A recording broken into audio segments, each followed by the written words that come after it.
Let's No. see. Okay. Sending data. Sending data. Okay. Twitch is up.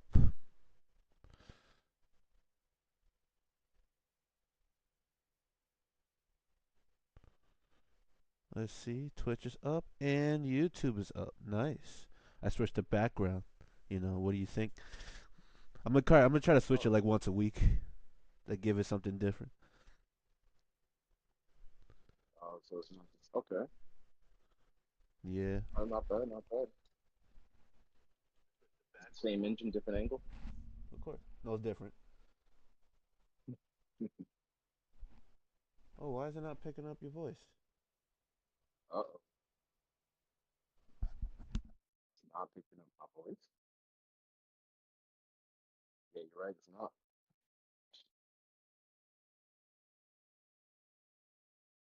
But it's picking up your voice. That's what it is. That's weird. Why is it doing that? I have no idea.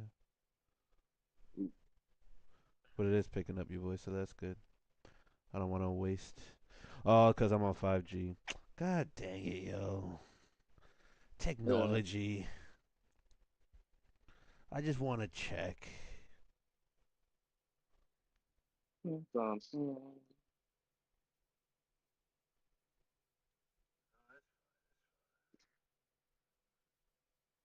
Dumb. Say something one more time just to confirm. Like check. Word. Let's see. It's a little delayed, so I gotta wait.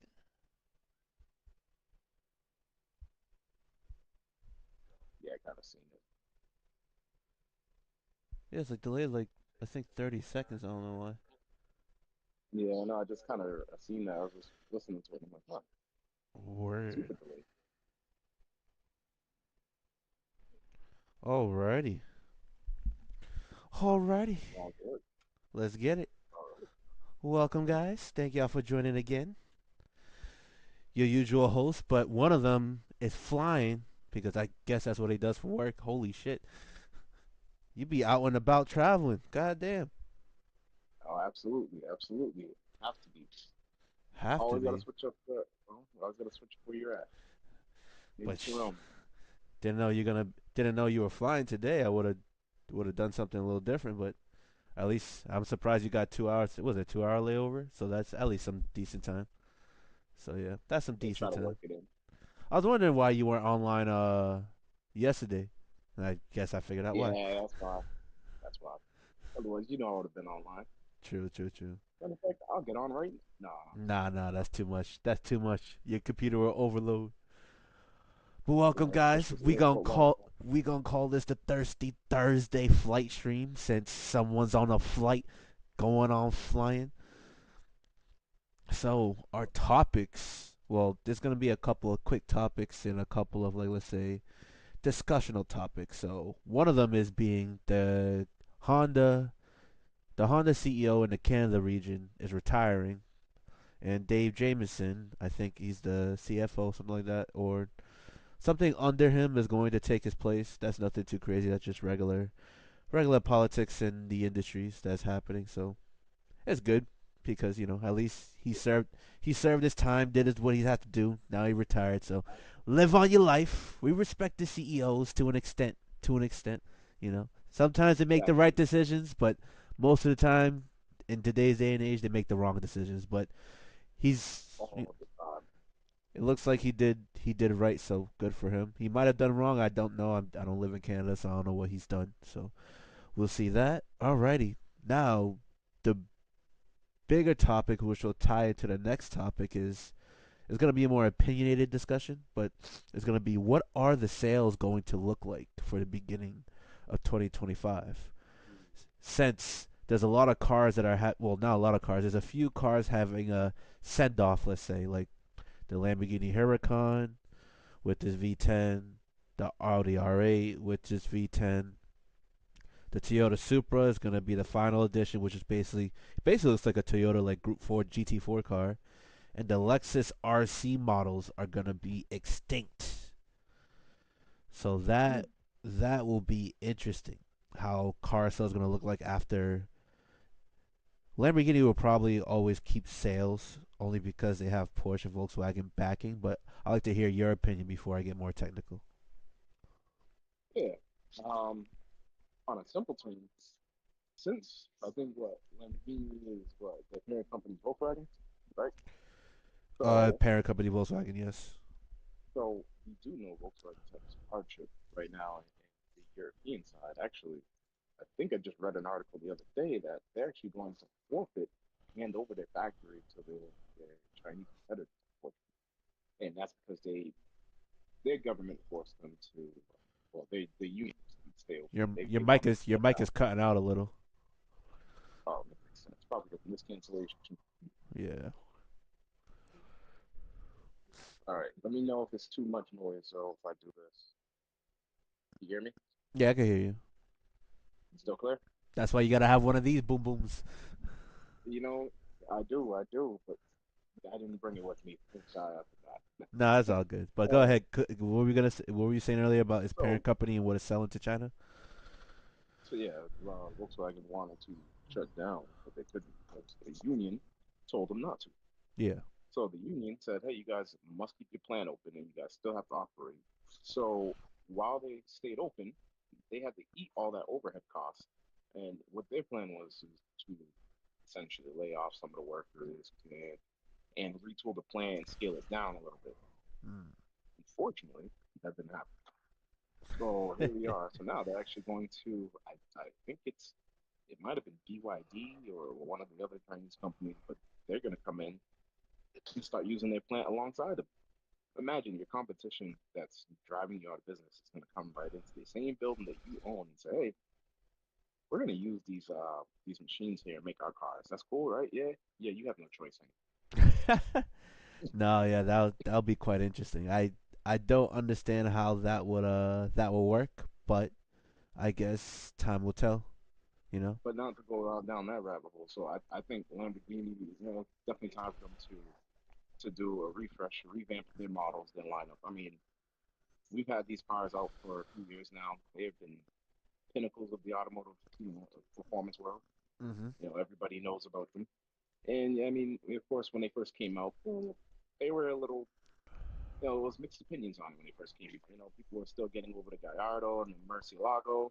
Then Yeah. the Aventador and Huracan came Yeah. out, so it's like, hey, just like how even in past years, same thing probably happened with the Gallardo and the Murcielago. So here we are again with, I want to say, a shift in generational technology. Mm-hmm. And I guess when we should see what they bring to the table. You know, will they keep that exoticness that kept them alive and going so long? And I mean, are they going to try something new, like a new formula, or are they going to go back into their list of recipes and say, you know what, that's a good recipe. We can just cook that up a little bit, change that, tweak, boom. Well, that's a good. It's a good thing you said that because they are technically going to new formulas. They're going to new engine layouts for a lot of their cars, so it'll be interesting to see how that works out with the new Tema Mario, with this new Hot V twin turbo flat plane, Mm-hmm. 10,000 Interesting. RPM engine. That'll be insane. Very It's a nice interesting. recipe. I think I hope that engine doesn't get carried. I mean, it won't get carried over. There'll be subtle differences, but but no, it's true. Like they said that the V10 was bespoke, and turns out like they're only off by like 2 millimeter offset, like board spacing and all these little intricacies that to where you can't put an Audi V10 head from like an S8 or 8AL, whatever it's called, to a Yeah, Lamborghini or R8 V10 just because it's off by that much. Which that's what they're going to do. So yeah, they're probably gonna do the same thing there with the new V8s.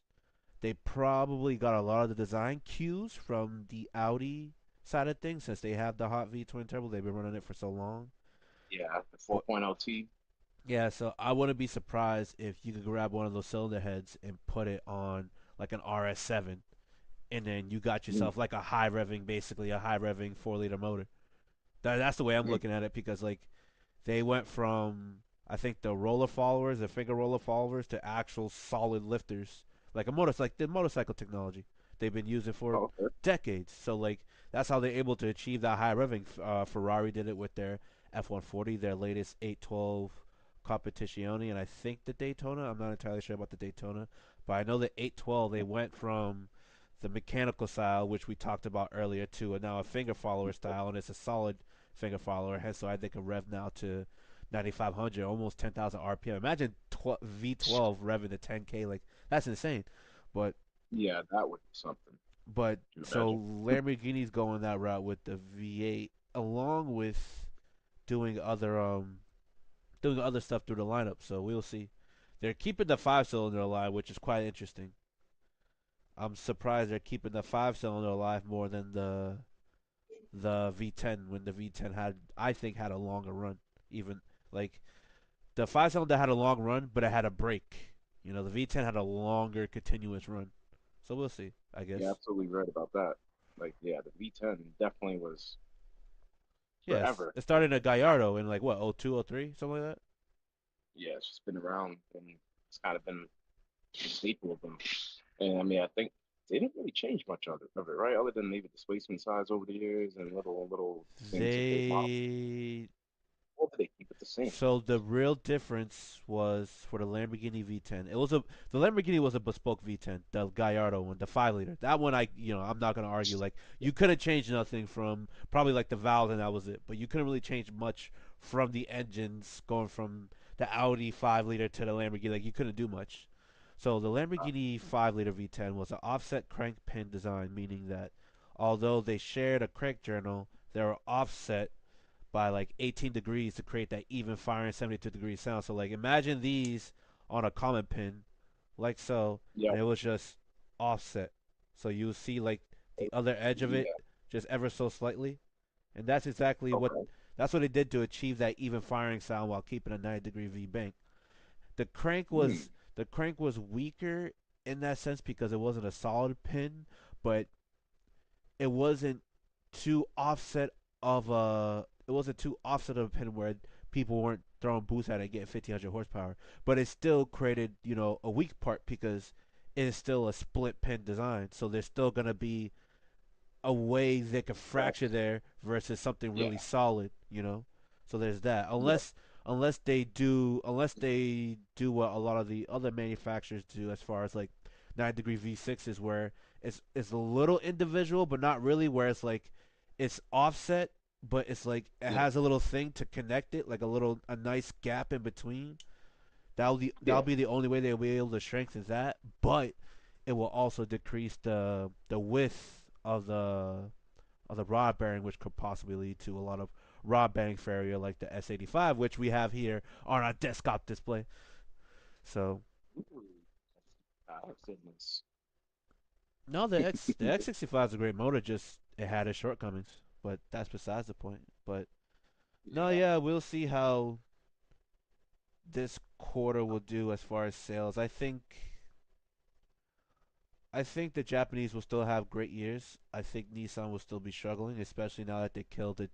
There's a lot of cars. I forgot about the GTR. They killed the GTR. The final edition was last year. So that'll be interesting. So it's you the know, you GTR, know, it's the Huracan, it's the R8, it's the Supra, it's the Lexus RC models. There's a lot of models going out this year, and like it's not like you're running the mill models. These are like high performance, quote unquote, models. I think what may happen with the Nissan end of things is that they're gonna have to revamp the lineup. I mean, everything is old, everything is stale. So I mean, if they're not gonna give us a R36, I unfortunately might have to say it's probably gonna be electric, and it's probably gonna piss a lot of people I off. don't I don't think they're gonna go electric. If they do, that's a I problem. hope they But call it something different. nah, I don't think they're gonna go electric. I think they're gonna rework. They're gonna try to rework something of the V6 platform because it's not like it's a bad platform either. You know, It's a great platform. It's just they only keep it in one model, and all the other well variants they are had the models Jugar. out. You can't ignore the Jugar. I used to want one of those. I can't you lie. you It, can't it was ignore like the Jugar. You just can't. you got a point. You got a point. But they should carry that motor, or at least give us a 3.6 variant. I mean, I know they have a new 3.5 liter variant now. It's going to be in the new QX80. So that's going to be interesting to see because Y- now that's going to be their new only motor because the Q15, Q60 is gone. So, Yeah, but and now that motor is only the going to only be in the problem with GC. the VR 30 and 35 is that exhaust port design that we were talking about the last stream. It's like Yes. you can't stuff that in a GTR. That's not built by the See, same guy who wanted to put a V6 in an R34 and ended up building a GTR from scratch. Basically, that's not built by the same people. I haven't necessarily looked at a VR. I couldn't find some of the best photos of the VR 35 yet, but from what I can see, I mean, I don't know how much of it is It's a probably big just going to difference. be They went the whole single exhaust port design just to fit the turbos for packaging. on the 35 as well. Yeah, I know 30 was like that. no 35 as well. So like it's one of those things. Like the only one that kept it true to its design as far as V6 twin turbos are the Alpha 690Ts, the VR 38s, um, the Maseratis, of course, the Ferraris, the McLarens, and that's because they want to squeeze every ounce of power out of them.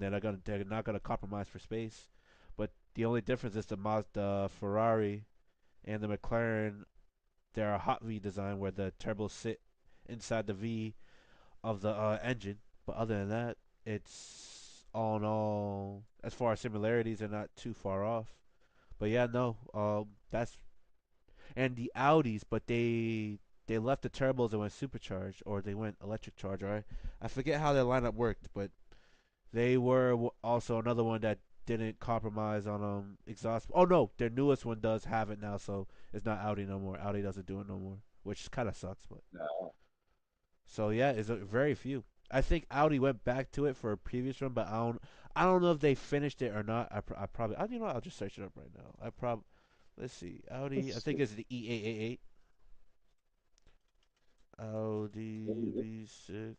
they got the exhaust manifold integrated into the head of the block. Interesting. Yeah, this that's the only Oh, problem. it's funny. I found the old article. Yeah, it looked like most manufacturers have switched to this design in around 2017. So I think you're going to see I mean, it makes sense. It's pretty much. it's compact, but like, come on now, really? In the end, what they say is it's that it's going to help the engine heat up faster. It does help. Well, yeah, because you got the exhaust ports in the cast of the head, so it is going to heat up faster. Thus, you don't have to use like E. Yeah, I mean, you still got to use. I don't know if they use EGR valves or not, but actually they do use EGR valves, even though it still heats up faster because they need to meet emissions anyway. So let's see how to this design old this. article, the guy nicknamed it headafolds. Yeah, it's a single port. Headafold, It's a single yeah, port. So yeah, close. more load on the cooling system, which isn't good, and Right also here. it's tuning R- difficult. But right here is a single port. they're doing it for fuel economy and emissions. That's what they're doing. But I Big like I complexity. like their single port design. You see their single port design? I do. Like I don't Yeah, like it. I don't like it because that's what they're doing, but I like it because look at the way their turbo set up. It's like a split yeah. turbo design, which is kind of neat. I kind of like that. Oh, it is. It's a split single turbo design, which is nice. I wouldn't mind finding one of these and putting it in something. Oh, yeah. Cool. Yeah, that's interesting. But yeah, yeah, that's what that Engineer. they went to the single tur. So, I mean, it makes sense. Don't get me wrong, but it's just like when you want to output it, or any of these companies want to like try to put more boost into it or stuff like that. Because if you look at the V6 itself, look at the engine design. That thing's solid, Yeah, solid yeah, it is. aluminum almost, barely any webbing. Yeah, It's to the point he where has really good. it's to the point where it almost looks like a semi open deck when it really isn't. Almost, it's crazy. Yeah, And it has yeah, its Nicocell cylinder but sleeve it's liners more and all that expensive. stuff. It's a nice design It's engine. Don't way get me more wrong. expensive. I like it, but we'll see. We'll see.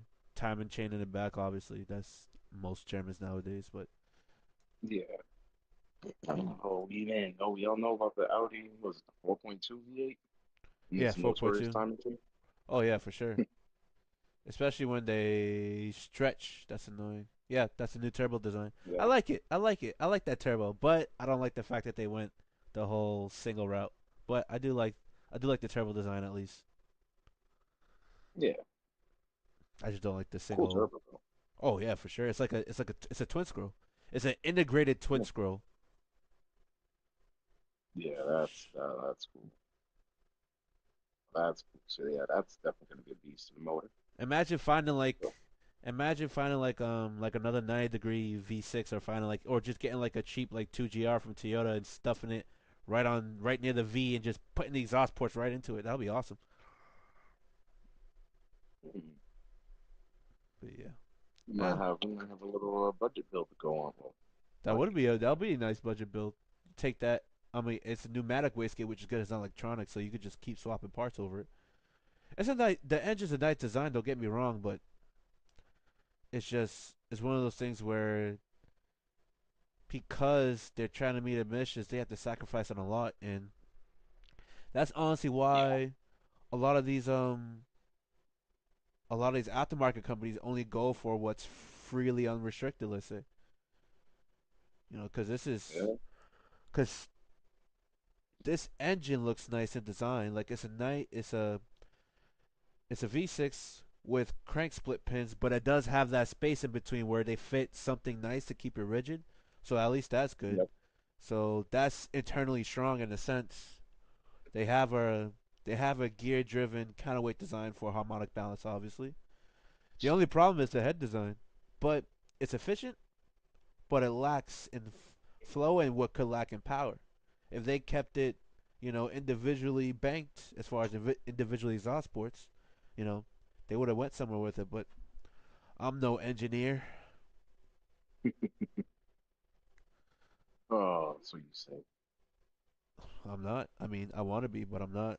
And the money for school, f that. I mean, I want to, but we'll see. We'll see what happens in the future. Can never say never. Exactly. Never said that. Exactly, exactly. But yeah, no, fucking. No, we'll see how these sales go, especially for all the bigger companies. I have a feeling because now, which will lead to our next topic, since Toyota's now, uh, Toyota's now in its fifth year of being the largest manufacturer in the world, and obviously their sales back it up, their production backs it up, so they're obviously going to keep the ball rolling. That's why I started off with the Mhm. topic of sales versus saying, oh, Toyota's on its 5 year streak. You know what I'm saying? I will say, you know, you might not like this, but I will say things are gonna start getting shaken up for Toyota because of they've fallen off their game a little bit. I'm not gonna say In what sense? you know some of the twin turbo V6s having the recalls and like transmission failures on the new hybrid Tacomas and Forerunners. But other than that, I mean they've been fairly good, and they backed their word. They fixed them, Yeah, and people are back in the cars are happy again. I think that I mean that shook their reputation a little bit, but I think it's not going to affect their sales as much as people think. Only because they still have the reputation. I mean, come on, you still rather that over Ford. yeah, but my only problem was when it first happened, people were ready to like trade in their own cars, and it's like, bro, like none of y'all were doing that when you were buying your first BMW. None of y'all were doing that when you're buying your first Audi, Mercedes. None of y'all were doing that when you're buying your Ford Mustang or any of this stuff. None of y'all were doing that. So like, why you? I get it. Toyota's known for reliability. They have been the staple of reliability for the past 3 decades, and that's me stretching it Still, because Nissan was on par reliable with Toyota along with Honda and others. But I'm gonna stand on it that Toyota's been a firm staple in reliability for the past 3 decades. So let's say 1995 and on. They have been reliable before can't that. deny it. I'm just saying they've Can't been deny it. dominant. They've been more dominant in the past 3 decades than ever. I will never deny that because and they make sure that like I mean, let's be real. You can take any one of their cars, bash them, beat on them, and they'll still run. Yeah, and no matter and what. most of them are severely underpowered, which a lot of these companies or a lot of these aftermarket companies, especially in New Zealand, just grab the motors and start tinkering with them and find a way to get 1,000 horsepower out of them. And it's like, oh yeah, now like they severely undertuned, they severely underbuilt it, and like it just comes like the V12s for the Toyota Century, the five. Mhm. Even though they're really small, they're compact. Them things can rev like crazy. The same thing with Yeah, the one UZs, the URs, the JZs, the yeah, two GRs. They're in the Lotuses for a reason because when Lotus were using their own motors, they kept blowing up left, right, and center. They went to Toyota, never yep, had that problem again. So it's like yep. it's one of those And things. people love them. Exactly. You got a point. You got a point. Like they purposely overbuild the motors and severely undertune it. They severely detune it. It's like almost like they put protection. They're like, you know what? Nobody needs all that power. This is all you really need. And if you want more, go ahead, tear it apart, open it up. It's all you really need for That's the. the limit. It's all you really need for the car that's the car that it is It going is in. in. Yeah, Yeah, you're right because they do modify, you know, yeah. the power numbers between different platforms. Because the only time you're building a 500 horsepower Prius is when you're taking a hybrid system out. You know what I'm saying? Like, that Yeah. motor with the hybrid system is enough for what it does. That's all you Yes. need. You know what I'm saying?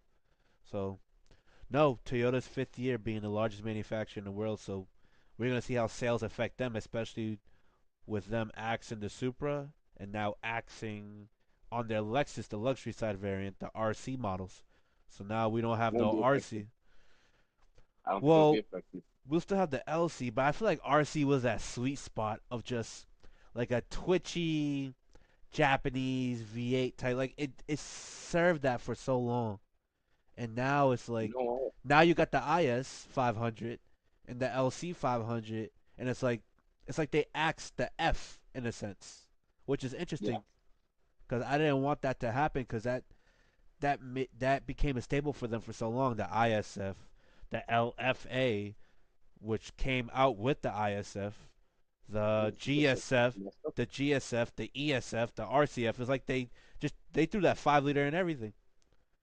You just said something important though. They're not killing the RC, just the F, or they're killing the RC completely. They're killing the RC body style completely, from what I'm told, Okay. You know what that from means? what I'm seeing, from what I'm told. Especially now that they're trying to build the like this quote unquote project LFR that's still up in the works with the whole That's twin what I was turbo about to say. V8. You know, That's what's gonna happen. So it's like, what we're gonna see but are they gonna a call twin it turbo the V8. LFR or are they gonna call it the LF 500? I think they're gonna call it the 570 or 600. I think they'll probably call it the 600 or 600. But what I I'm think saying more fitting. is the F still gonna be there, or is it just gonna be called like an L 500 or something? I think they're gonna take away the F monk here unless cars like BMW, which obviously are still making M's, obviously some electrified ones. Yeah, And Mercedes does AMG. So you know what? No, they're probably gonna keep the F Mafia around for specific sport things, like sport tuning, suspension, and then they'll probably have, hey, you just want the motor, but you don't need the go fast bits. yeah. There you go. So maybe like an LS or the LS 600. Because I mean, I don't see why not. If they already have now a twin Mhm. turbo V8 that they're going to be making, they already have a twin turbo V6, Mhm. and they're going to have a turbo four cylinder in a turbo three cylinder. So guess what? I think that covers all the range of platforms we need a motor for. Man, I hope so, cause that's a tough list to fill. Let's say Like, can you imagine if they ever think to put that twin turbo V8 in a Tundra, or give us maybe a Lexus pickup truck? I don't think they will. that would boost their sales like crazy, and they'll have to call it something else completely. But I don't think Toyota will go that wild with it. Like they shown us what happens when they went wild, when they let the engineers go crazy, and they didn't profit nothing out of it. So I don't think they'll ever do that again. It'll be nice, Right. but I don't think they'll ever do something like that ever again. Which is why, as much as people want a revamp or a redone version of the LFA, it's never going to happen. And it sucks, but it's understandable. The way they tackled it was right in the specs and the introspect of person to person, engineer to engineer. The engineers went at it and wanted to do their own thing. They wanted to build their own thing. They were Yep. trying to meet certain targets. They kept switching the project up over and over and over.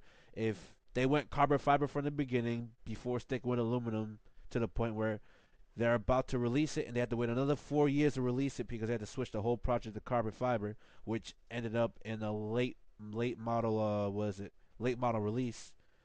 This would have been out with the Porsche Carrera GT.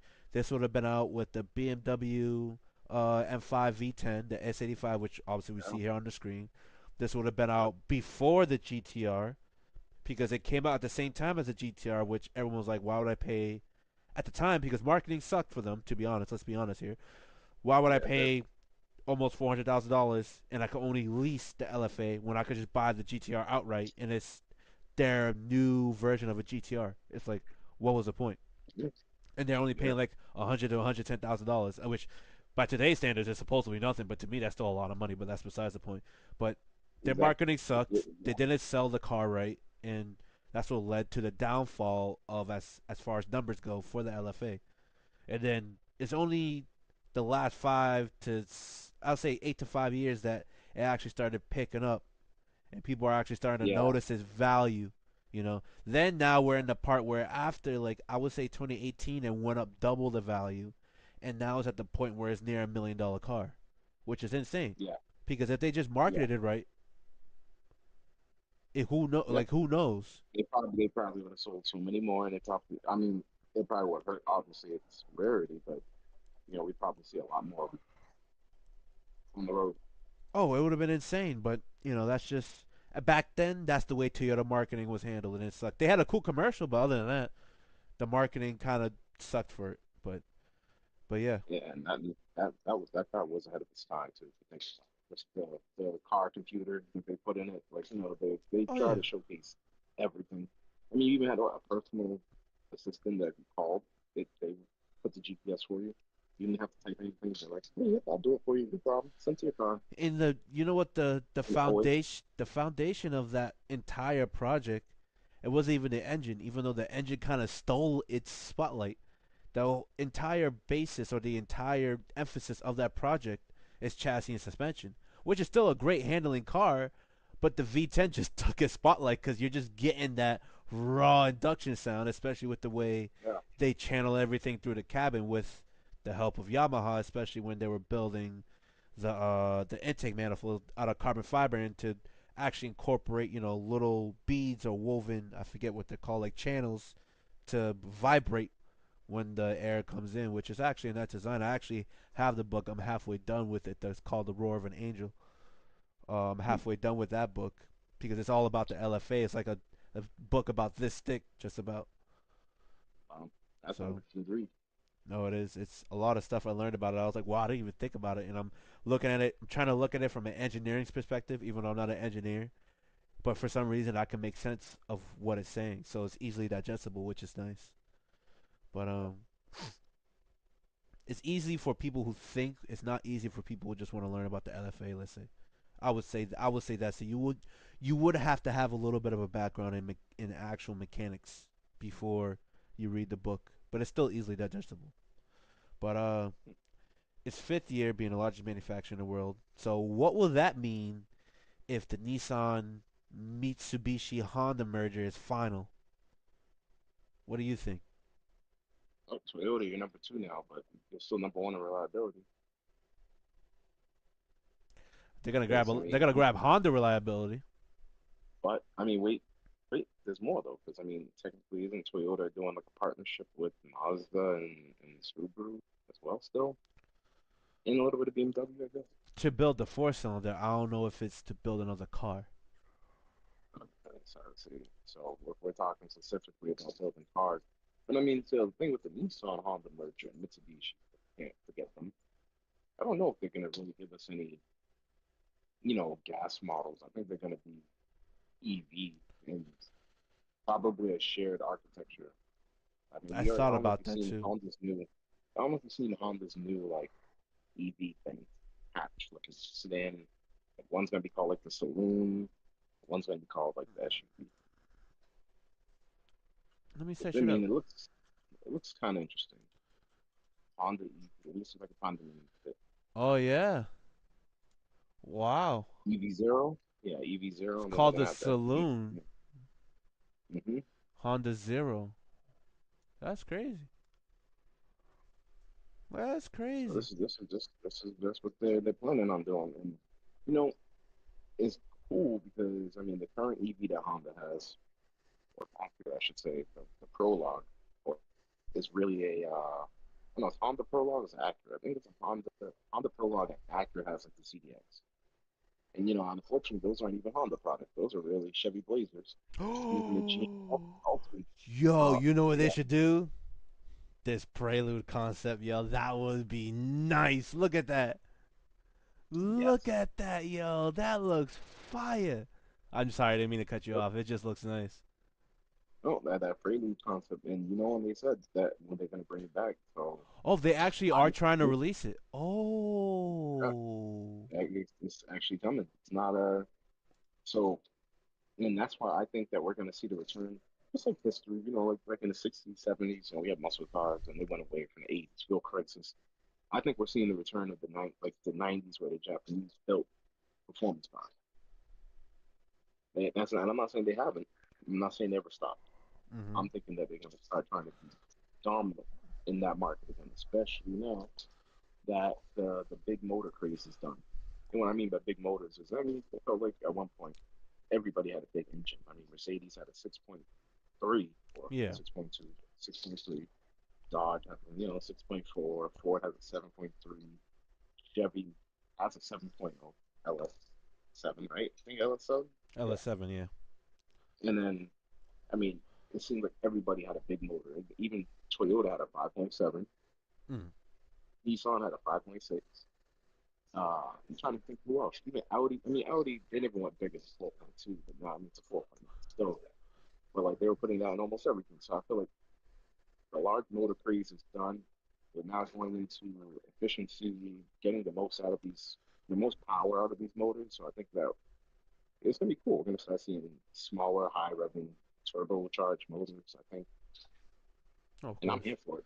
I'm over the big My lumps my as I've had only vehicles. thing with what you just said is I do agree with you, but I feel like a lot of these cars are gonna be hybrid, and I want like a base model that's not hybrid. Let's say, like that's all I want. Like create a Yeah, base model that's not yep. hybrid, and then create No like, and hybridization. then like if you choose a trim, like they're hybrid. I'm like, all right, cool. I just want the base model. I don't care about the. I mean, Right. as much as I want leather seats, heated cool seats, whatever, all that jazz, which they're probably Yeah, gonna incorporate to the hybrid system. I mean, I don't think so. I mean, that's all. Most of those are 12-volt systems anyway, from what I I thought it was remember. gonna be a subscription.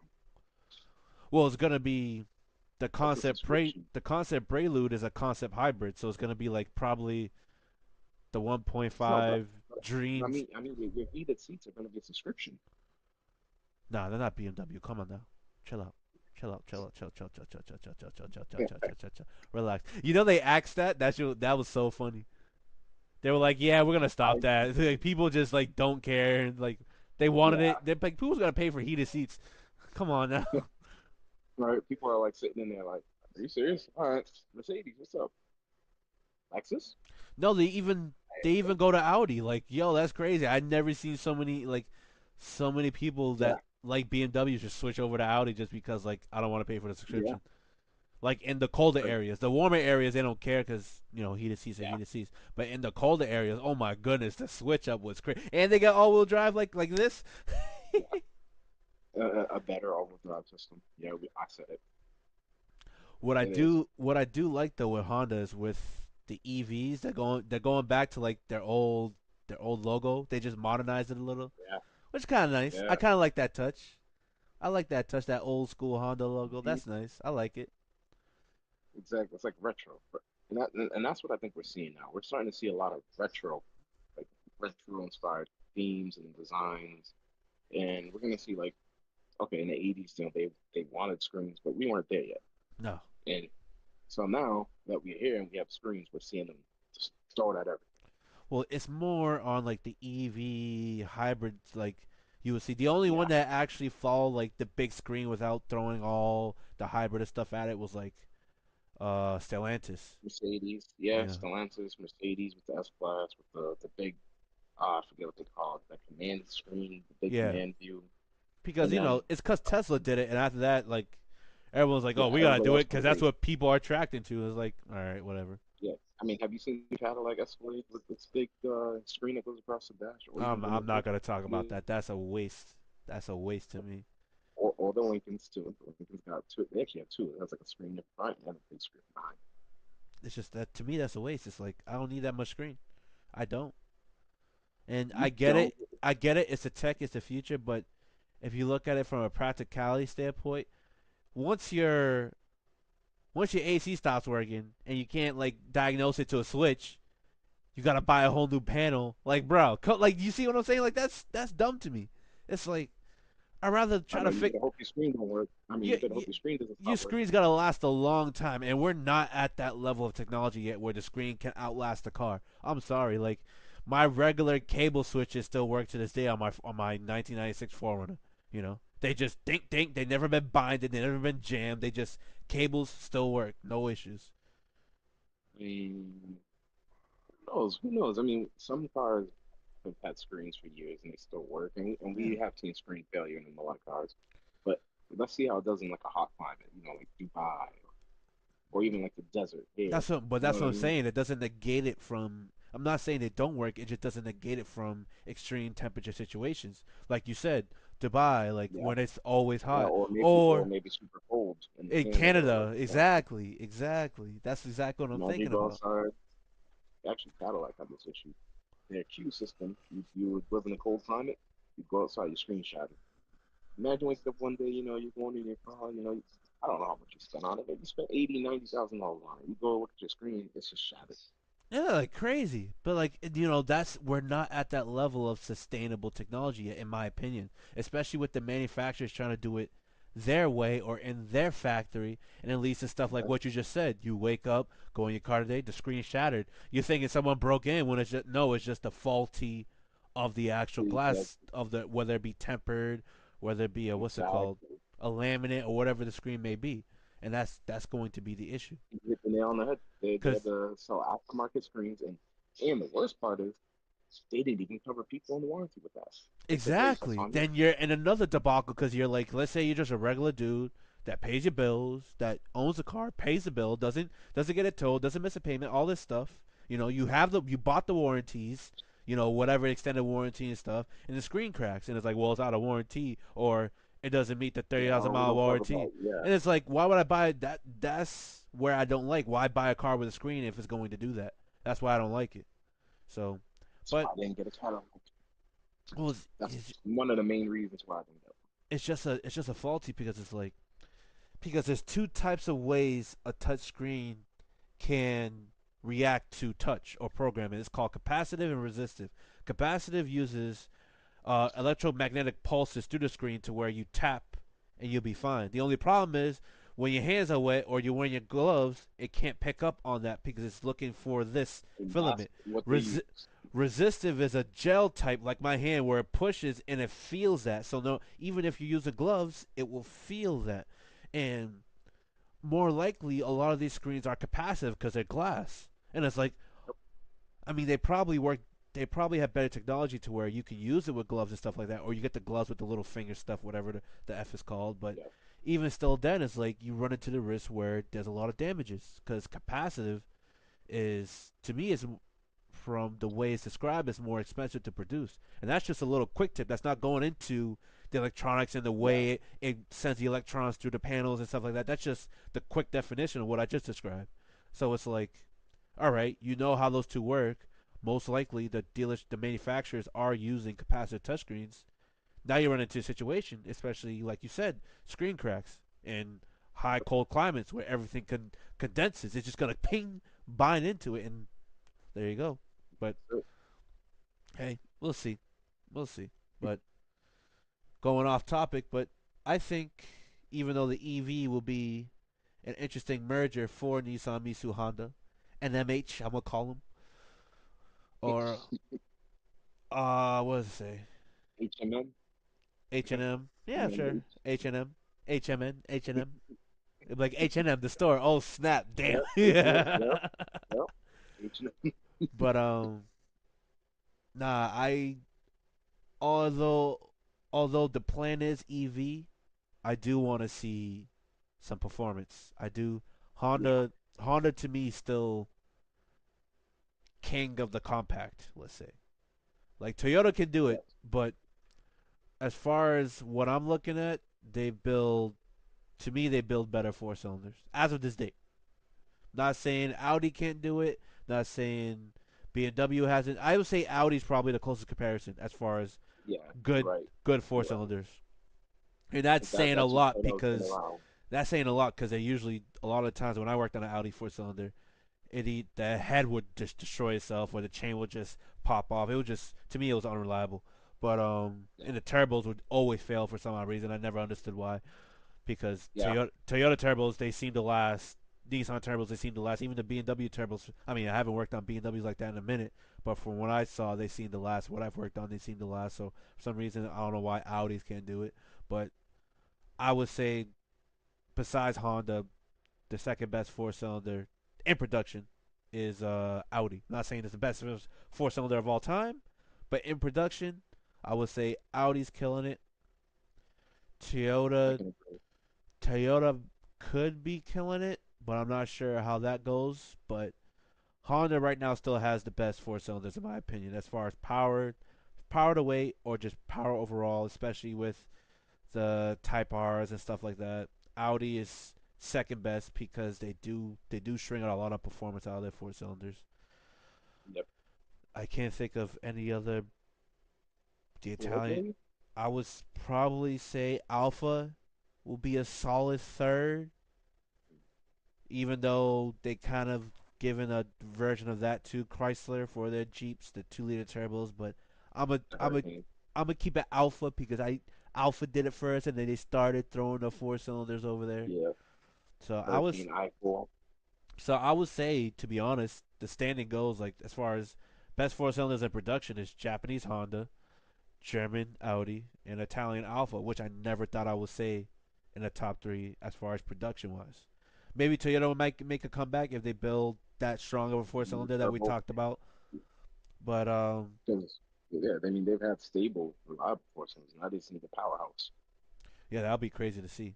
And right now, like I mean, Mercedes has like king of the powerhouse four cylinders, but it's backed with hybrid, it's backed with batteries, backed with a lot of stuff. Not saying it isn't a good motor. It is a good motor, but unless you get a CLA 45.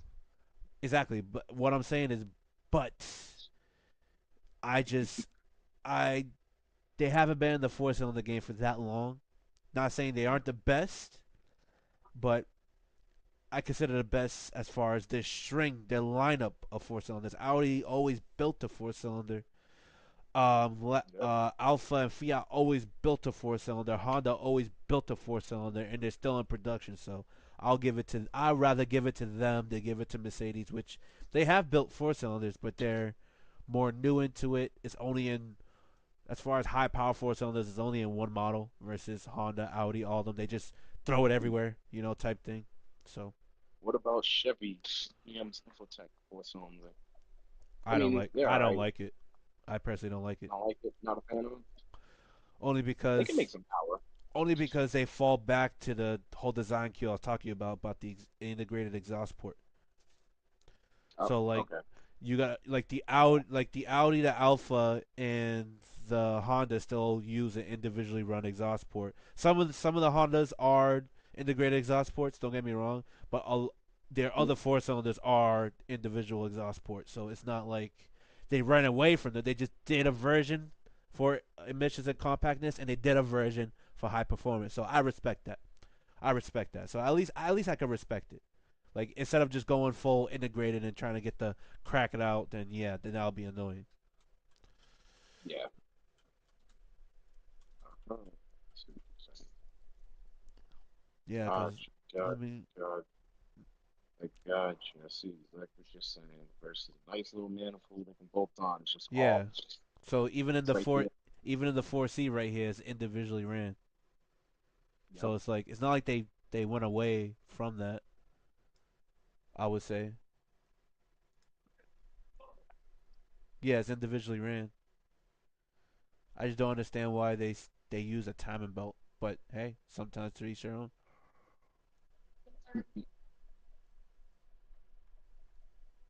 But yeah, now I would say in production right now, those are the top three all day.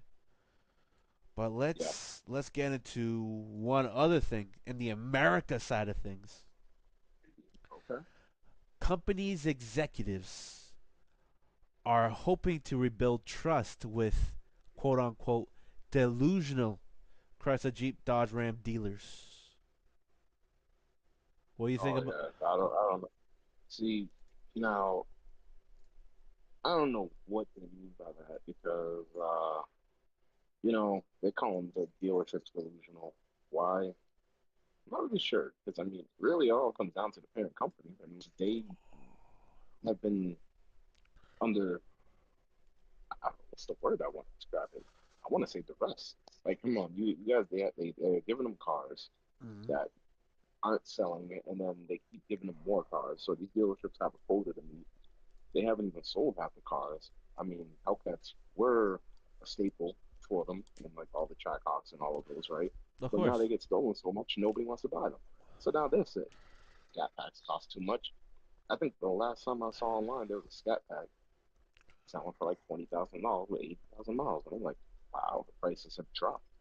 And I mean, there's even posts that I guess certain dealerships around the U.S. were giving off, or taking off $17,000 off every single car sticker price, or it might have been Canada. Yeah. And that was just a way to get people to come in and to drive sales up. But they're hurt. They don't do something quick. I mean, I don't know. I don't blame the dealerships for like their So right here, Dodge, Jeep, Ram, and Chrysler all had significant sales declines in 2024, which I remember them having. They had the lowest drop. They sold the least amount of Rams ever in their ever lineup. yep. As a result, the Fiat Chrysler Association, for people who don't know what that is, so I'm just going to spell it out, FCA, and side of Stellantis fell 15%. It's Mhm. it's interesting that they had the worst sales declines in history, yet the FCA side of Stellantis fell 15%. So that's quite interesting because they Mhm. also have Maserati, Alpha. They had Ferrari, but then they let them. They like do their own thing, but they still coexist because they still use some same technologies. Unsurprisingly, Yep. dealers were none too happy about it. The U.S. Stellantis National Dealer Council sent a strongly worded letter to Carlos Tavares, which we all know what happened to him, blaming him for Mhm. steering the U.S. brands towards disaster. I blame Which him too. do you? I Do blame him you? too. I do. When I you do. hire a CEO, CEO do CEO things. That's all I'm saying. and He did. that's what He we did all right. talked about in the beginning of this. Is CEOs Yep. sometimes make good calls, but a lot of times make the bad decisions, and I guess that was one of them. Mhm. So let's He continue. said, "Yeah, you guys don't need a V8. Yeah, yeah, yeah, no, no. Yeah, we got a six home that we sell in Europe that we're making. Yeah, you're now BMW now. Whatever Yeah. you guys thought, you guys aren't American. You guys are BMW. So let's see. At the time, Stellantis responded with its own strongly worded letter, chiding the council Mhm. for personal attacks that don't solve problems, which you're just fighting fuel with fire at that point. You're bickering. Except maybe it did because Tavares resigned 3 months after that, and now Stellantis leadership is taking a very different tone with its U.S. dealer network. Quote, Yep. we are fully committed to strengthening our partnership with dealers, and that begins with a renewed focus on collaboration, end quote, said Antonio Filosa, Stellantis chief operating officer for North America. Beginning quote, our new approach is centered on removing unnecessary limits for our dealers and ensuring we are aligned and able to succeed together in a competitive market, end quote. Which I don't think they will. Yep. There's more stuff about the National Automotive Dealer Association convention or the societies. Filosa. And that we're gonna get the new Charger six pack that I've been Yeah, I waiting for. saw that. That Yeah, just came out minutes ago. They just confirmed it. Where is it? been They waiting. I've been they waiting for just that news. confirmed it the 2 hours ago, let's say, but it was minutes ago when I looked it up. But yeah, And we are getting the I Charger said six pack. I've been waiting. and I can't wait to see how that runs, how that handles, because it's going to be a charger. I'm not going to say it's going to be handling beats, but it can't be worse than the old existing model. Let's be real. Yeah, of course. Let's see. The announcement came as Dodge parent company Stellantis assured dealers things were changing for the better, which I don't think they will. Dodge sales plummeted last year, as did all major North America brands under Stellantis. Of course they did. Dealers openly called out former Stellantis CEO Carlos Tavares for the rapid degradation of Dodge, Ram, Jeep, and Chrysler. I Beginning was there.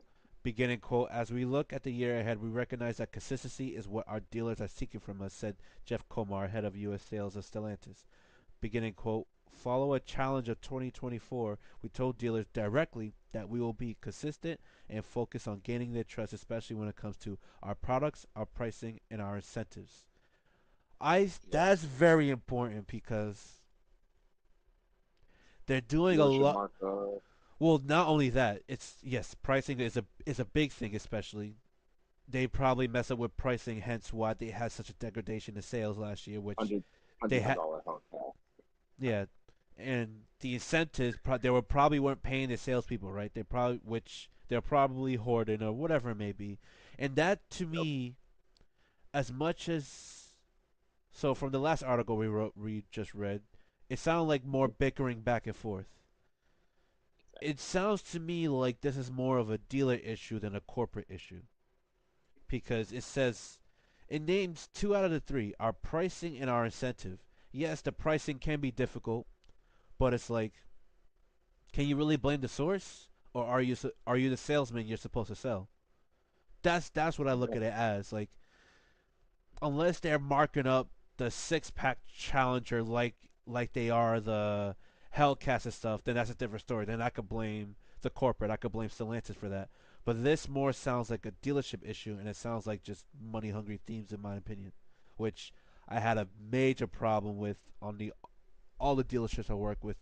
Hopefully now with the dealership I'm in, it's not gonna be like that because they're smaller. It's alpha, you know. There's a catered market to it. So Yep. it's I like that. I like the fact that they're just to me they're honest. So that's very good. Every dealership I joined, they just been nothing to me, my experience, but lies and thieving and stuff like that. And service advisors can't sell. They're trying to meet a quota and don't care about their techs and Yep. stuff like that. So me Oh being a yeah. tech, that's very important. I try to upsell. Service advisors aren't selling. Yeah, I get blamed for it, and I always hated that. But that's besides the point. I'm not gonna rant out about that. I'm gonna go back on the topic. Two out of the three problems which the Stellantis stated, well, Jeff Komar specifically, products, pricing, incentives. Products. That's very interesting because although they're They rolling have out no products, exactly, they don't have no products. They're just rolling out new engines to go into these existing products, which I'm like, which is makes no sense because you're like, so they ain't retooled the RAM. They just, they ain't redesigned it. It's the same platform that came out in 2009, just different front end, different electronics. Uh, the Charger Challenger's gone. Chrysler has nothing, just a Pacifica. yeah, What else? Jeep. Jeep has new models, but are they really new? Some are new, like the Grand Cherokee's new, Grand Wagoneer is new, mm. Well, and I mean, I guess everything's new. The Grand The only thing Cherokee's old not is the what new. Wrangler. Sorry, I didn't mean to cross But, over you, but the Grand Cherokee isn't really new. But I guess to each their well, own. I mean, it's a new platform. Okay, I'll agree to disagree. I mean, You continue. it's a new I'll platform. let you talk. I'm gonna agree to disagree there. I know what you want to say. Yes, what we mean they just changed one or two things and called it new. Yeah, I know, but it's new. So they say. Is it still a Mercedes platform technically?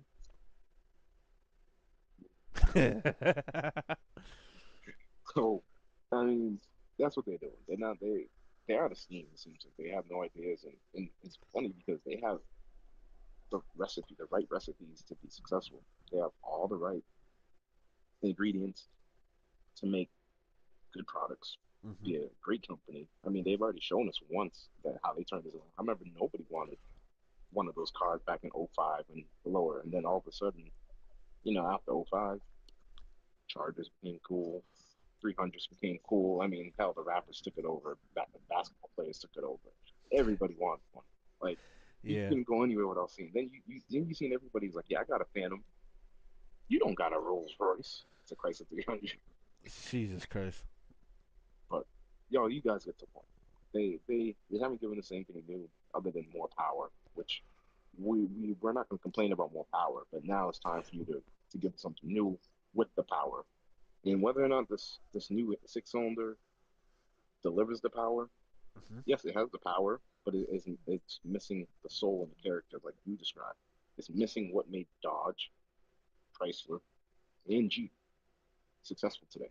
Hemi. The V8, the Hemi, and and whether or not they have to go back to the drawing board and redesign a new V8, then you know what they better do? They better get right to it because the six cylinder, yeah, it's gonna solve your problem for a lower end model, but don't try to force this as your new high end model to us. I think. I think they gotta build. They gotta. They're always, and it pisses me off because they're always the last company to do something that the other two are already doing, but they gotta go do overhead cam. That's what I think. Yeah, they're always lying. You know what? I would love if they did that because you know what? That would show us that they're doing something different. No, if they need to, go call it Mercedes and say, hey, y'all, can we borrow your homework from that 6.2 back in the day y'all had? Thank you.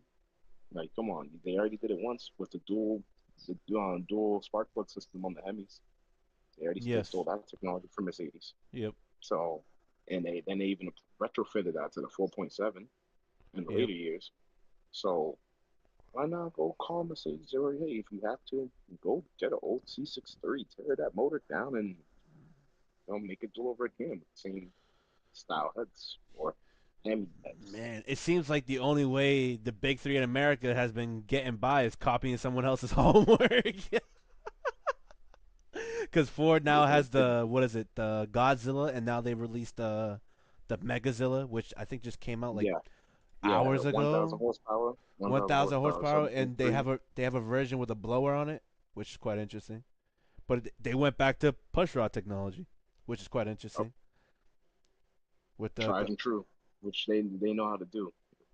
oh, they knew how to do that for a while. It's just they know the benefits of dual overhead cam, and they exploited that to the point where Chevy was like, "All right, we're not gonna copy our next door neighbor's homework, but we're gonna go to Italy and copy their homework," which the C8 Yep, is what the C8 is today, with the 6.2 LT2 and the 5.5 liter LT6, which is it's a it's literally an American made 458 Italia, which is astonishing. yep. And they're going bonkers with it, which is awesome. We talked about it last time on last Sunday. Now Dodge probably has to copy someone else's homework, and like you said, it might be the Germans, and I see that 6.2, see what that's capable of. tear it down. Hey, let's why not copy? I mean, look, they already copied BMW's homework I think if they with the do six that, cylinder. if they're gonna do a 6.2 like that, they're gonna have to they're gonna build another Hell, make it a car. 6.4. You can't Make it put a you can't 6.4. put that in a Challenger or a Charger. You gotta keep it Hemi. Nah, they need to make it brand new, all aluminum, so it's light and a nice new car with proper suspension, so it actually handles good. Doesn't just roast the tires off the line. You can actually put wider tires on. You don't have to modify or cut the fenders just to fit tires.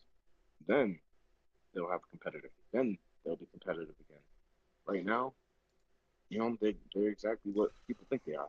Just like an old school muscle car, just in the modern world. It's literally big engine, fast, some comfort.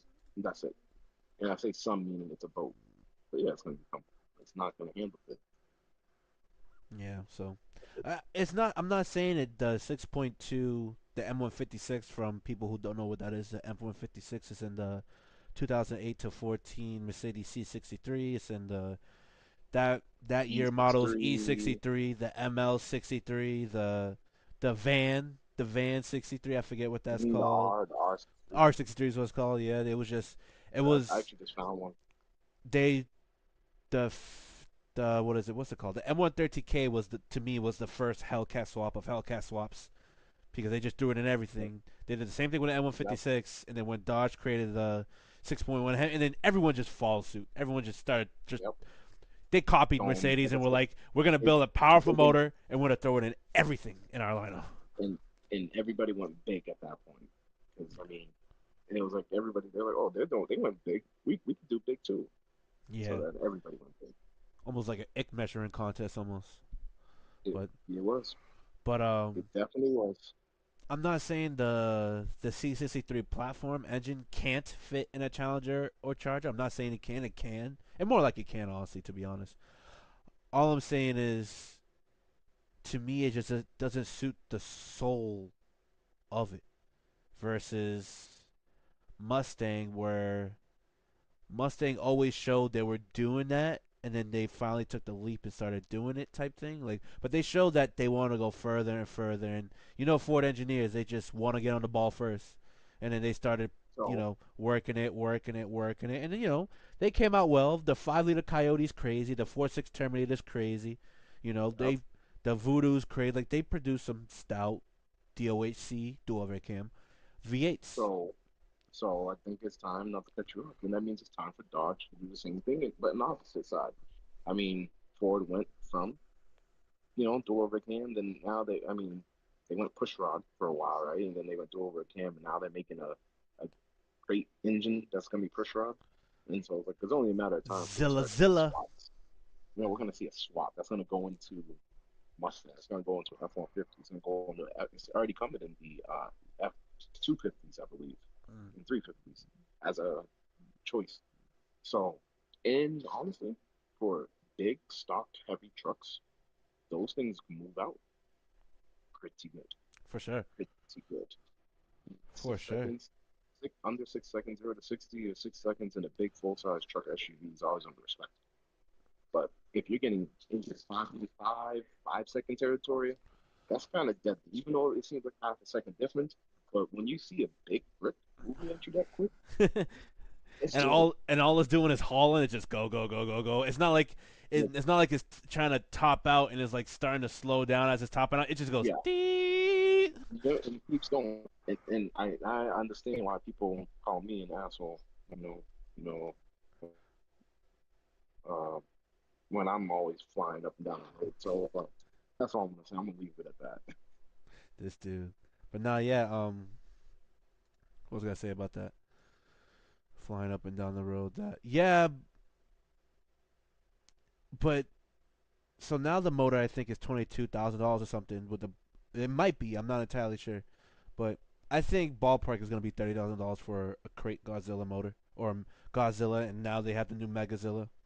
But it's likely going to Yep. cost over 30,000, which is interesting because Honda has a turnkey turbocharged four-cylinder solution for the same price, like ECU wiring, alternator, everything, Oh wow. four-cylinder. They've been had it since I think 2020, since the Type R.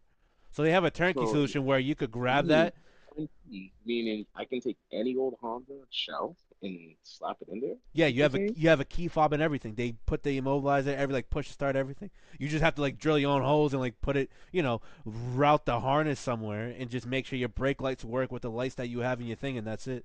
But they have the push key, the wiring loom for it, the ECU, the engine. I don't know if they have. I can't remember if they have the transmission or not, but they do have the clutch on there. Actually, no, they do have the transmission. I think they do have the So clutch on I there. can Everything, relive my AC, alternator, everything. You just have to run your okay. own lines and stuff. So I can live my childhood dream of always wanting a little Honda and going fast. Pretty much. Honda engine crate package. Let me see. I wonder if it's a K series. No, it's the motor that came in the Oh, it's the new turbo motors. well, it came in the K20, the Type R. Oh, Came in the new K20. Type, the Oh, K20C1 is what it's called. hmm, It came out in 2021, yeah. It's part of Honda Performance Development, a limited edition and crate engine controls package. Let's see yeah, if I can find it. yeah. Everything. HP Oh, Development it's Controls. only have certain dealers: Four Piston Racing, Science of Speed, United Speed Racing, and Mountain USA. but You it's can buy like I am looking for it right now too. I remember Oh seeing yeah. it with a harness and everything. It came with everything, and I was just awed No, at it. I found the article that you are showing, and I'm gonna paste it to you because it's from Well, I see the 2021. so I have the video, but I don't have the actual picture. But it does come with the engine harness, ECU, everything, and it even comes with spare wires and stuff for you to like do X, Y, and Z. Yeah, let's see if I can find. That's cool. Who knew that they would offer a complete package like that's Yeah, it's on my screen now. It has. I mean, I don't want to click on the video because more likely it'll play sound, but it is the yeah, engine. It's the ECU, and I don't think it's a transmission, but it does come with everything though. It does come with the AC, the alternator, power steering, all that stuff. You just run your own lines and stuff. everything you need. Yep. Let's see, they even got yeah, got it. It's the HPD package. Yep, comes with everything. My only problem with this, and I'll say it again, is that whole integrated manifold BS. But other than that, it's a stout motor. I ain't Yeah, gonna knock it. That's my yeah, only little about this. Here you go. But yeah, you get the perfect. H Honda Performance Development simplifies the Type R swap process for the racing crowd with a controls package. So you get everything, literally everything, like turnkey start, throw a transmission at it. There you go. That's what it looks like. Yep, So I lied. I didn't have the transmission, but it has everything for it. everything else.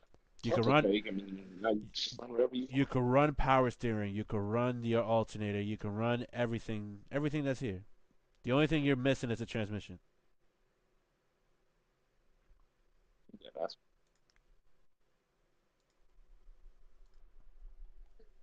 that's oh There you no. go. It's all right. It's fine. But yeah, no, it's everything right there. But yeah, Hmm, that'll be very that'll be very interesting, especially since we went off topic. But since we love ranting, but this is what we do, so get used to it. yep. Company execs, man. Mm. We'll see. We'll see what Chrysler Jeep We're Dodge steering the Ram company does. down the wrong way. We'll see what CJDR does. But I Yep. highly, if they want to get on the ball, they have to build a new car for that engine. Or if they want to keep the existing platforms, they gotta build a whole. To me, they gotta build the Hemi again, and they gotta build a dual overhead cam V8. There's just no exceptions at this point. You go ahead, steal the M156's homework because that motor, when you do the DLC, when you grab all the stuff from the M159 that was in the SLS AMG and throw it in the M156, it's the most reliable V8 I have ever witnessed because Mm.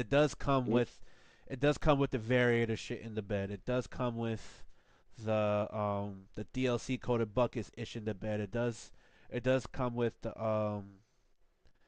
cam actuator problems. The earlier models before 2011 came with this the what is it the stud variant problems and some of the magnesium valve covers cracked prematurely because of production, so they went plastic instead, which to me was dumb. You should have just fixed the magnesium covers, but I guess or just Yep. built an aluminum one. But to each their own. What I'm, Lost. but the M159 engine fixes all that, and Yep. it's an engine solely for the SLS AMG. So it's like it has a fully coated bucket, and these are parts you can still buy at Mercedes. The fully coated buckets, the updated head studs, everything. All these components you can still buy from Mercedes for the M159, but you could put it in your M156 and have no issues. So Yeah. they, Interesting. if they're gonna copy their homework, like you said, which would be interesting to bring back a 6.2 V8, but not supercharged, just dual overhead cam. That'll be nice to see. But I Exactly. just Powerhouse of a motor. yeah, I don't think they're gonna do it. If if they're focused on grabbing the trust back from the dealers and calling them and still calling them delusional in the same sentence, then to me, I don't think they're gonna progress further anytime in the future in the next 5 years, let's say, unless they bring back the Viper. I think they're gonna bring back some cars that are much needed to revamp their lineup. Like I think that okay, for example, Challenger's not gonna be anymore, but you're gonna have a four-door Charger and a Mm-hmm. two. So that does leave room if they really wanted to give us a bespoke Challenger now and make it vastly different than the Charger. And I mean, at least unlike the Grand Cherokee, the Charger is technically an all-new platform. I guess until we actually get our hands on one to know. To me, since they've Hmm. since they've finished building the inline six and they're putting it in production, they gotta build another car. That they have to build another car for the hotheads, the younger crowd, the people that want to go fast, all that stuff. They have to build another car for that inline six to live, to go fast and beat.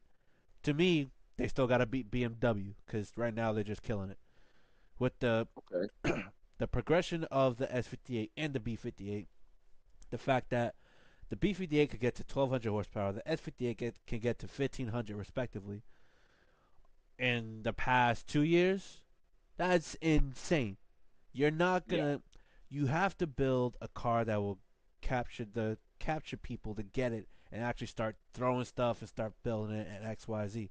Because let's be honest, an aluminum 6 cylinder, although it is stout, it is lighter. You could build them for crazy amount of power. You could only go so far. You're not you're not severely over squared piston stroke design like the Nissan GTR, their V6. That's why they're able to put the 2,000 to 3,000 horsepower marks by throwing whatever money at it. Lamborghini, although they have a severely understroke design, which in reality, an understroke design means more torque. They have 10 cylinders. They're going the 3,000 horsepower mark regardless, especially with the design. Yep. They're building an inline six, which I think can be capable. I'm not bashing the inline six. It's just they need a car for it, or they gotta build another V8 for the car that exists. It has to go one of those ways. I mean, the car that is technically for Your mic their cut out. new. There you go. There you go. Now you're there. Oh, sorry about that.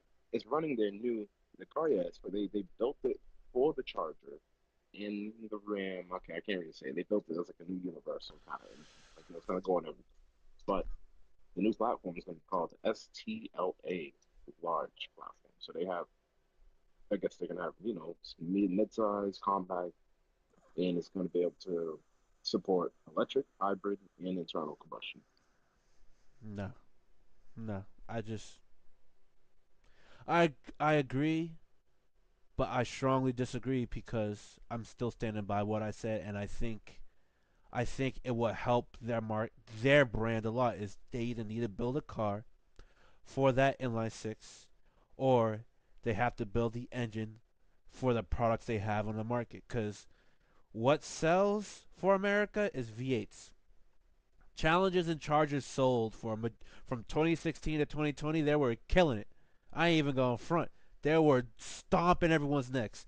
No one was buying a Mustang like that. No one was buying a Camaro like that. People who were buying Corvettes wanted another handling platform. But if anyone wanted just a powerhouse for cheap, it was a Hellcat. Their biggest statement, their biggest sales pitch was 700 horsepower for $70,000. That's genius. To me, that's genius.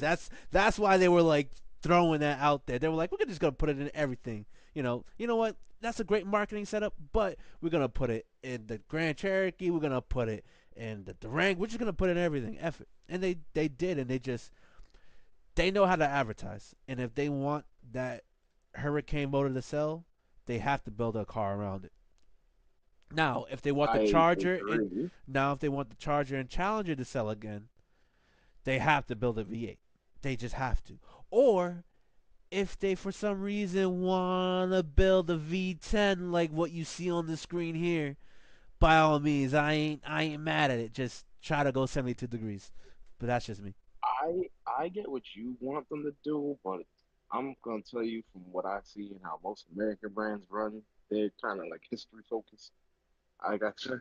60s, 70s, in 1968 to 1970, Dodge, and that's funny. It only was in 2 years for the Hmm. Charger, Hmm. but because the other course, we're not gonna talk about the '80s Charger, which was a four-cylinder compact car. Well, Same way the it was Mustang, the same way the fuel Mustang crisis. almost had Yeah, exactly the same it way the was. Mustang was going to be the Ford Probe, but that changed last minute. So I think what we're seeing again is just a repeat of history. So let's see how the Charger does for the first 2 years, 3 years, right? Because it very well may be that people are happy once they start driving them, and obviously you start racing next to a 6.4, and if that new Hurricane is destroying the 6.4, then obviously we're going to see people embrace that newfound love of power. Maybe not the sound, but power, and the addition of all-wheel drive. Mm, I I agree in a sense. changes. It's changes, and it's not. Yes, it's not what their usual traditions, but in order for them to do something new and groundbreaking, this is step one. You know? I'm not going to say that the Hurricane won't outperform the 6.4. I think it will. Don't get me wrong. It's you can't beat it. A lot of V8s back in the day battled with the turbo four cylinders, and then the turbo sixes just took over reign. Let's say, Yep. they as much as people want to say they were battling with the V12s, there was no comparison because there wasn't a lot of V12s Yeah. out there. My Yep. only thing about that is I understand it can be powerful, but it Hmm. won't sell in the car that it's in. And I'm going to stand by that only because although Ford's built EcoBoost V6s, and that's what they're putting in the thing, they still have an option for a V8. They've always had an option for a V8, and they will continue having an option for a V8. It's not like they're building a limited run like what you think Dodge will do. Yep. They will like as long as you get a 250 or a 350, you have an option for a V8, and it's usually a 5 liter or a 6.2. That's usually Yep. how it goes down. I mean, before I left Massachusetts, one of my main clients has a 2019 F350, 450, something like that. It's a 6.2 V8, and it's his work truck. It has a box, toolbox, and everything on it. Hmm. You shouldn't build a limited run like you say if you want to keep selling the Hemi. So that's why I say although the Hurricane will be more powerful, the Hemi will sell, and they need the Hemi or they need a V8. If you change direction and go do overhead cam, people will be ticked off at it at first, but they won't be mad at it because of what you can do with a platform like that. We see that Coyotes go 2,000 horsepower when you fully build them. So it's not like they will be mad at it. It will just be a change in design. It won't be push rod and good old technology just refined in America and bald eagles and all that type of stuff. It still be bald eagles. It would just have modern technology. It will have better Which emissions. which is okay. I just think that you need to give it some time to get there. A lot of time, like What meaning do you mean by that? probably so most likely they're probably going to bring back the Hemi, right, for higher models like Hellcat or 6.4. That's a Then problem. and then after that, yeah, I think they're going to retool and redo everything and finally do something new. They're going to have to milk it for a couple more years. That makes sense. That's a problem. That's how their sales are going to stay in the declined area. And they're going to stay in the margins they are in now if they're going to try to ride it out. They already had So the worst sales decline in history. And if they're going to stay within those margins of where they left off, so I think they decreased by like 40, 50 to 60%. Let's say the units, they don't have anything though. let's say they were at 2,000 miles a year and they went to 1,000 like this or like 800 because of the sales taxes and stuff. If they're gonna try to ride it out and stay at 800 for the next 3 or 4 years, we're going to see another bankruptcy. Oh, and you know what? I believe that we will. I think it's gonna come down to one if people accept this is the new them, Okay, and and and as we see, people are not. So they're not. so They're if not. they do, but if they do, then they'll recover. Not, yeah, they're gonna have to do something. And that's why I Out of said they gotta build a car around the new engine. That's the only way, to me, they're going to sell that engine like efficiently. Like you went all through that through the hoops and hurdles to build a new engine. Why not build a new car or put that engine in the Wrangler? Because they always had the inline six. But even then, you still need to build a new car for the inline six. Because it will be like, all right, I cool. think The they're inline, generally it will be like, all right, cool. The inline six returned in the Wrangler, but that's it, type thing. Like, oh, we can put it in a Challenger and Charger. It's like, no, I want a V8 with that. You know what I'm saying?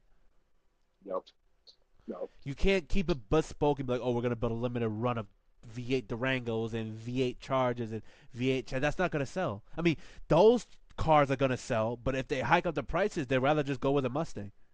Now you're back to square one. It's funny because I mean, even way back when I seen the prices of scat packs and Hellcats, I was like, I'm just gonna get a 5.0 Mustang, and that was in like 2015. And here we are now, where probably still get a 5.0 because we know what it's capable of. Yeah, we'll see. I don't think with the way they worded this and the way they're talking about the dealers and the issues they said they have with the dealers, but it sounds like it's more the dealers' end and people in them hoarding money. And I unfortunately have bad experience with it. I think they're gonna stay on a decline for a little bit, and I hope they make the right calls and pick it back up. And hey, maybe they listen to this podcast and actually listen to us and actually take notes from it. Who knows? But let's end this off. Let's end this off with our favorite YouTube projects and channels. I'm gonna let. Do you want me to go first? I'll let you go first. I can let you go first because mine are gonna be kind of simple, So very very right now, my favorite project, and I followed him for a long time, is Stankworks with Mike swapping, building an F40 from scratch with the panels he's got, and he's putting the Ferrari F140 V12 in the F40, and he also teamed up with Hollinger to help him build a custom transmission for the F40 to mate up to the V12. It's gonna be fully caged. It's gonna be light as a feather, and I can't wait to see that happen. And I followed his He has the what is it the Ferrari 328 244 quote unquote GTK because it usually called 308 or 328, but he called it a 244 because he put a K24 engine in a Ferrari, turboed it, and he uses it as a time attack car, which is also awesome. So I've been following him for a long time. I saw that whole process from the the time he got that car, and I think it was in 2017, to what it mm, is now. It's been like a 3 year project that car was, and I've watched every episode, and it's just amazing to see. And I can't wait for this project to come about. And there's another one, and I'm forgetting the guy's name. I think his name's called Sturdy Works or something. But he's also a time attacker, and he's building another car out of a Tipo 44 chassis from like a Formula 3000 series what is it, Formula 3000 series body. So it has a chassis, a carbon fiber tub from those. Let's just call it Formula One, even though it isn't Formula One. You got a Formula One chassis because it was more cost effective than building something out of a tubular structure. Because when you factor in the tubes, the cost, the welding, and all that stuff, it was a lot cheaper just to get a carbon fiber, frame and chassis. So he got that, and he's going with a twin turbo V8, and he's gonna try to kill Pikes Peak. Basically, he's going with like a custom motorcycle head V8, not the Hayabusa, but like I think a BMW S1000 RR or something like that. So it's gonna be a 2 liter turbo V8, which is gonna be awesome to see. So I can't wait for that. His name's called the Sendy Club. That's what it's called. Sendy Club. interesting. Yeah. So Interesting. I don't know if you can see this. Let me try to. Oh no. A little There blurry, you but go. He's got a there we go. chassis. He does aerodynamics, and he's got a chassis right there. So So, so he's got a chassis from one of those series for Pikes Peak Hill Climb, and he's going with the Synergy 1,000 horsepower engine because it just ticked all the boxes, and he's going with this insane aero package and stuff. So I can't wait to see that. So, but the one I really want to see is the V12 swapped. Not the V12 swap because when you have body panels, it's, at that point it's not swapped. You're building your own frame. Since the F40 was Yep. hand built, everything is one off, and you're able to see what he had to deal with because everything's like all misaligned and stuff because everything's hand built, so it's off by like millimeters or inches and stuff Moving like here, that. there. So Yeah. it's gonna be nice to see. I want to see that project more than a time attack project because that's gonna take a while. But to hear a V12 like that just scream, oh, I can't wait. And an F42 of all cars, he's building a custom chassis F40. You know, the Yep. last production car that Enzo ever witnessed to come out of production before his death, his death, his old death. Untimely. It's Oof. not untimely. He grew old. Yeah. he lived out his life. He did what he wanted to do. Now before when you think of Italy, you think of Pope spaghetti and wine and cheese and stuff. Now every time you think Italy, you think the Pope Ferrari wine spaghetti and stuff. You know what I'm saying? So he made a staple for himself in Italy. So that I give him. And Exactly. the color red, Rosa Corsa. You know, he made a Yeah. staple. He did. I give him a lot of credit as the man himself, not his tactics, but what he cultivated for the automotive culture. I give him a lot of credit. So I just can't wait to see the V12 and the F40 that Mike's doing from Stance Works. Sorry. Yeah. That'll be cool to see. So now what about you? Hmm. Well, seeing my favorite YouTube builds or some of the projects I've seen, I mean, a lot of the ones that I like are kind of more recent and newer. So the other day I saw a 6x6 Ferrari Testarossa, and it was built by Danton Art Customs, meaning the YouTube that was on a Superfly Autos magazine. Essentially, and too bad I can't really share my screen, but essentially they have here a 6x6 six-wheel Ferrari. Now, Send me maybe the I can link. send you the link, Yeah, and then you can play it without the audio or with the audio, however you choose. Most likely without the audio, yeah. I'll just keep it without the audio. and you'll see that they built something completely unique here. Now, how it all works, I don't know. I do want more details because I want to know how they were able to get another axle. Hmm. And, of course, they extended it, they stretched it. Kind of cool.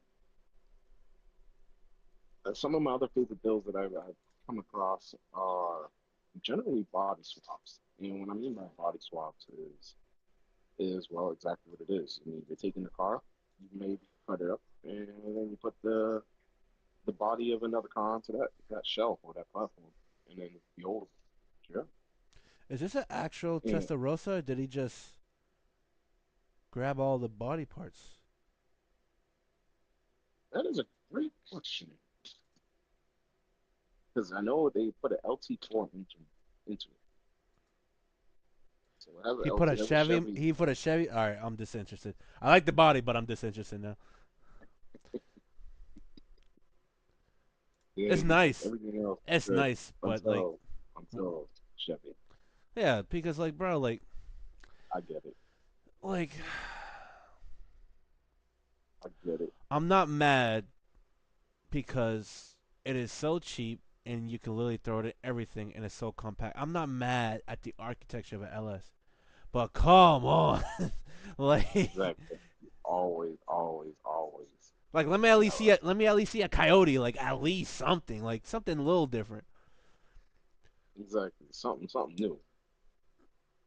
And but So then, I can't I, knock it because the body is nice. I do like the project, like the body itself. I just once you said LT, you just lost me.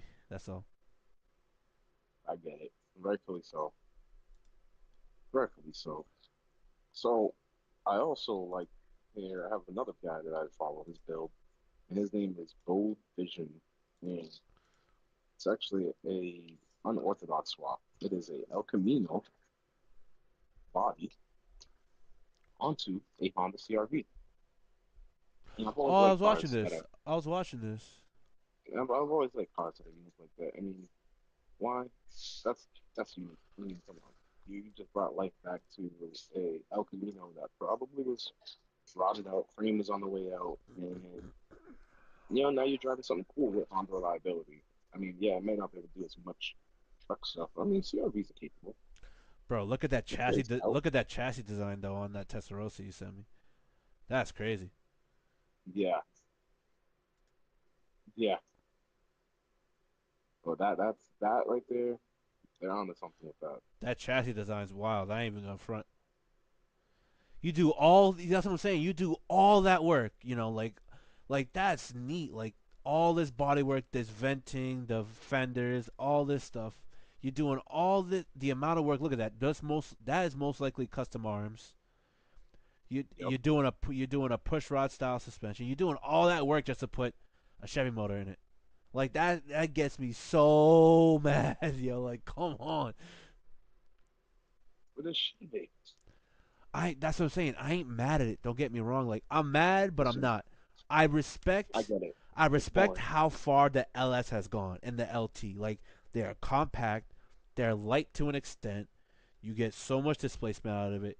It's everywhere. It's in junkyards. You could just park. Like that's the fortunate thing about America. We got so many LSs that we could just take them out of a junkyard for cheap money and put them in versus people out in New Zealand or stuff where they wish they had something like that but they don't. From what I've heard. Now I'm not saying that's what all New Zealanders or Australians act. That's just from what I know. But come on, man. But they love their Beamers. But like Basically, their LS. an LS and LT, like come on now. Like there's better. I'm not saying that's a better motor, but there's different motors out there. Like Yeah, there's other options. like come on. Definitely This other options. Yeah, you could have went with something cool. You could have went with like a BMW S6, or something else. Look at Yeah, that. that's it right there. He's test fitting the body on the El Camino, and boom. And that was a CRV before that he cut up. I actually watched the video of him cutting it up. It was actually now very now relaxed. this is what you call a budget build. When you find a body for cheap, when you find a ZRV for cheap, I can only. Mm-hmm. But he's also doing a Holly Sniper too, EFI. So is he keeping the all-wheel drive and all that? Oh, or he's doing a V8 and it's gonna be rear-wheel drive. Oh, it's still gonna be Honda. I think I wonder if he's yeah, it's still gonna be Honda. I know it's still powered by the Honda motor. But why does it say Holly Sniper Oh, EFI? you know why? I know why. In the beginning, he puts the Harley on this other truck. He's doing a giveaway actually on a truck. That is why. It's an LS truck, I think. It's like an old school milk truck. It's Oh, something wrong this. Okay. with that thing. Okay. I was like, what Old the school heck? dump truck. But yeah, let me show you Yeah. the stance works.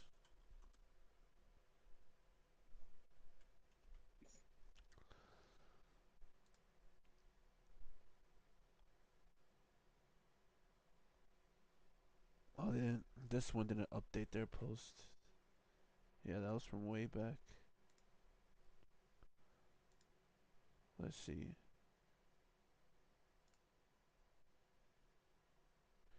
Yeah,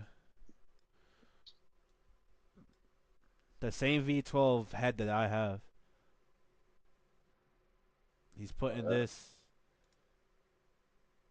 same. I have that V12 right on my toolbox, but the plugs don't look as good as this one.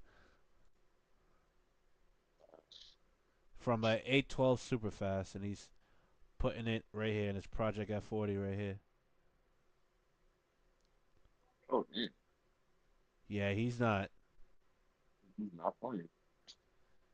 He was trying to find the LM parts, like the Le Mans parts with like the fixed headlights and stuff, but they were like too much money. He was like, "Yeah, no, I'm gonna stick with this." Yeah, can't do that. Wow. But he's building a custom tube cage and everything. He went to Europe, and I believe he went to Germany. I forget. Yeah, he went to Germany to pick up the engine, and he's also picking up um, self-developing the springs and suspension with H&R, which is actually awesome. Like he's got a lot of sponsors with this, which is nice. And I think most of it is because of his. He worked with the BMW Motorsport team in his past. Mm, He had a Coyote, Hot Rod, old school Ford T-body that he built. He sold. really, He has a really 244 GTK, cool. the Ferrari. He has a lot of yes, and he's building the custom tubes right here. You see right here because he just grabbed the panels. He's building a chassis around it. He had to get a chassis stand and everything, and he got a computer built for scanning and 3D modeling. It has like 128 gigabytes of RAM. Has like an Intel graphics card and all this stuff. It's like it's nice. Like he's going all out with it, like he did with the 244. He Hmm. just wouldn't pay the money for the Le Mans style front bumper, but he was able to get the Le Mans style rear bumper for cheap, which I find quite interesting. That's Yeah, see him right here building it, trying to build a cool. chassis around it. But Oh yeah, yeah. Yep. Interesting. but yeah. No, that's a build I want to see. I want to see that fired up. I want to see how the transmission like Holds it. snaps and fires. Yeah, because it's a high rev engine, so you don't need a lot of torque because it just needs to handle a certain amount of torque. People who, That's to what I'm me, saying. people who do transmissions with horsepower ratings are idiots. But I would say it's a good selling point, so I guess I can't complain. To me, I just don't like it. But um, yeah, that's just me. That's just the way I think about technology and stuff. The way that stuff works in my head. But no, I can't wait to see that build. I want to see that a lot. I want to see that happen. He's not going the Oh twin yeah. turbo V8 route. He just wants a high screaming V12, which, V12. and he explained in his video, he was like, "Oh, I could have went with any motor, but it's like nothing says Ferrari like V12." Which, as another thing that Ferrari's got, Italy, you got Yeah. high revving engines, V12. You got Ferrari. Exactly. You got, V10. you got Why not all go with this the stuff. V10? Yeah, you got all this stuff that now just is stamped with Italy. Every time you think of Yeah. Italy, you cannot think Ferrari. You cannot. Exactly. Ferrari, Maserati, Lamborghini. Well, even if you don't think of those two brands, you always think Ferrari. That's what That's how you you think, no always matter what. think. That's what you always think, no matter what Yeah. you do.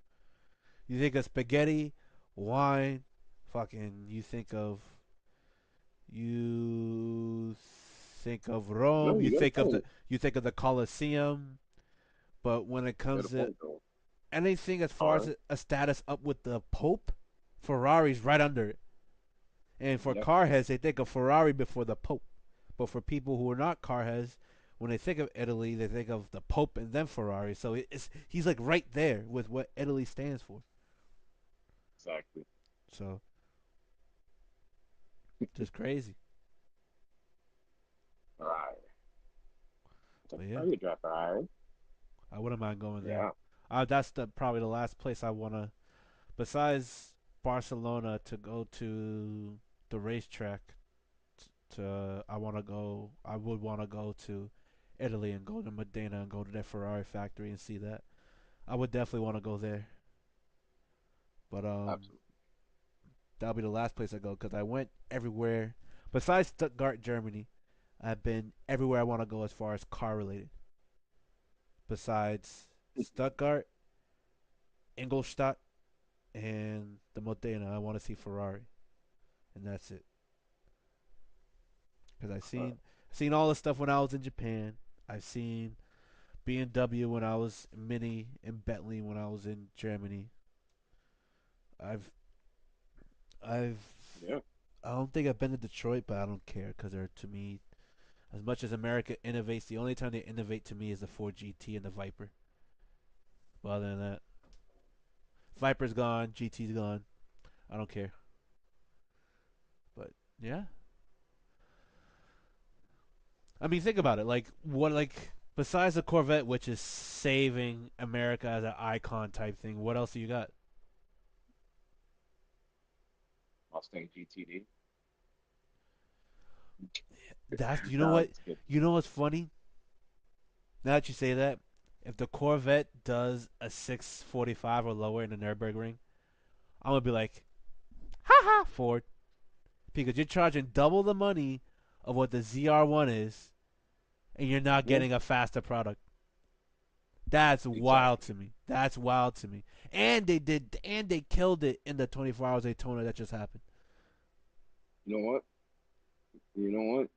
It's that's not from what Ford typically does. I think they were selling $100,000 car that only comes to 289 horsepower, and it's it, it's gonna be lightweight, but still, only it's only gonna have 289 horsepower. Well, the GT3 is technically like a Group 3 style car, like a a GTD Pro style car, but for what you're getting for the price, I think it's like I would say with some of the options or all the options included. Let's just say the car because it starts off at 329.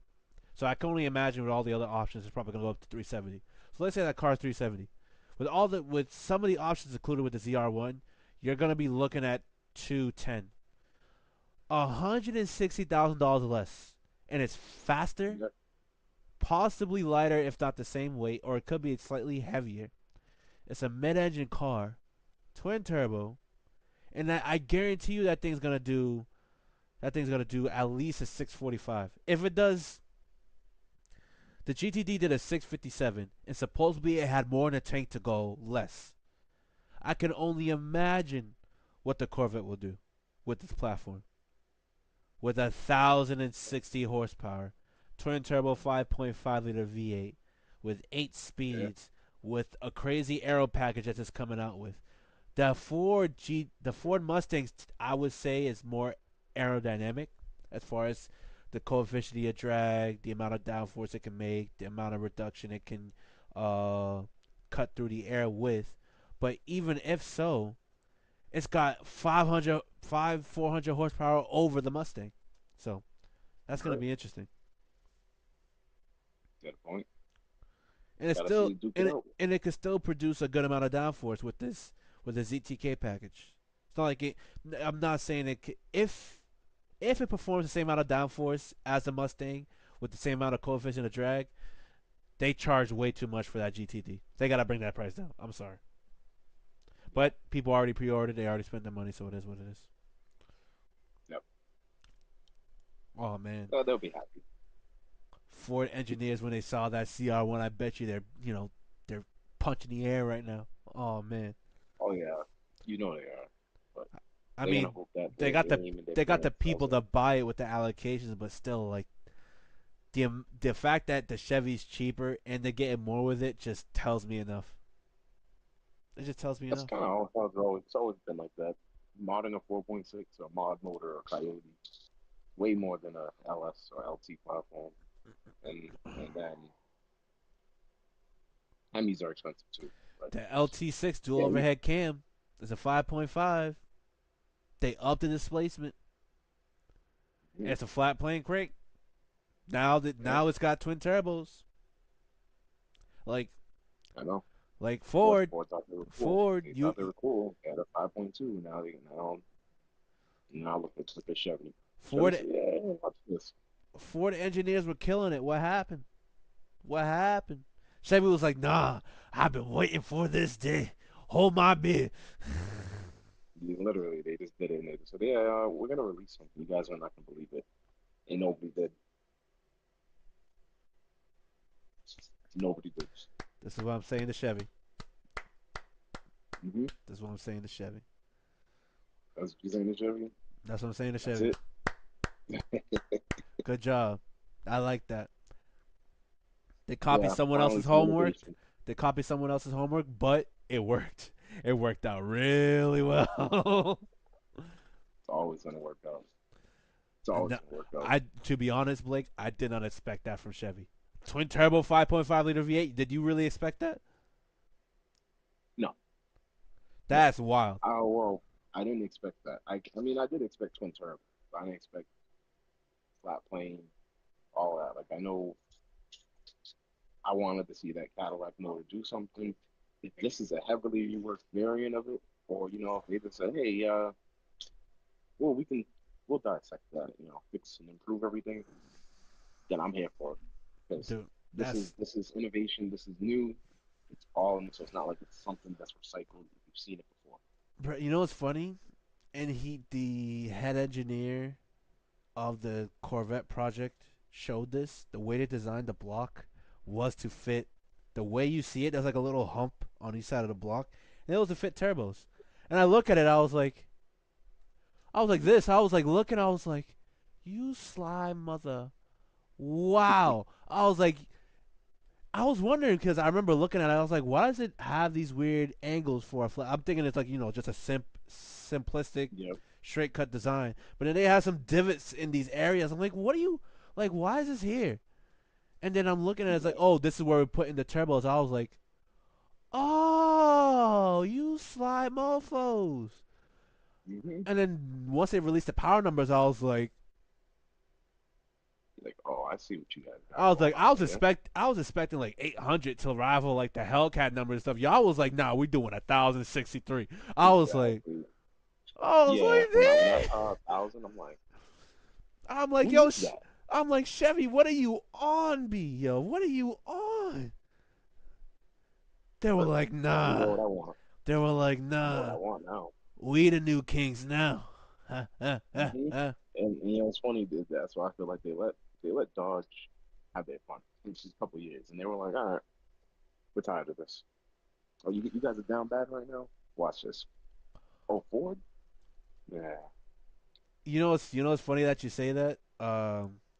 I wouldn't say they let them Dodge have their fun. Yeah, they were building like like high horsepower engines, but we're not gonna knock and say the Corvette couldn't keep up with it, at all. It Okay. was a lighter platform. Or It even just had more power. The Challenger, the let's Hellcat just had say more this. power. Let's say this though. A Z01 and a Hellcat. A Z01 probably would take a Hellcat just because it probably hook and it's going to handle way better. A Camaro Z01 at Stock least. to stock, I don't think so. If it just has a tune, you probably have a better argument. But stock to stock, I don't think so. Stock to stock, I mean, the Hellcat will hook with the right tire.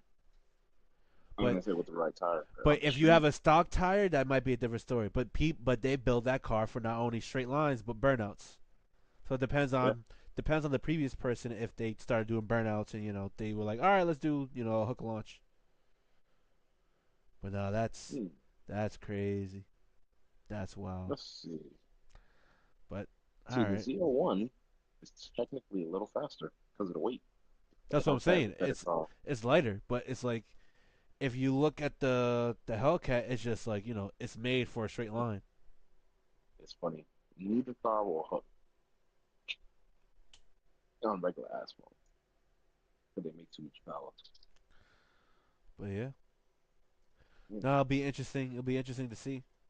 It'll be interesting to see. Hmm. But I can't wait to see that those projects unfold. The F40. I'll like to see that Testarossa with a different engine, but that's besides the point.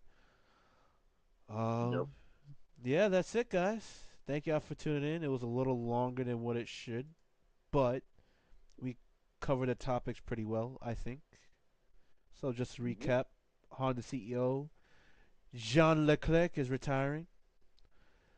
The beginning Yep. sales of 2025, especially with people that are the manufacturers that are axing a lot of their Halo cars, the Huracan, the R8, the Supra, the RC models. Toyota's being in year 5 of being the largest manufacturer in the world, and what could come of the Nissan Mitsubishi Honda merger, if that was to come to fruition, will they rival them?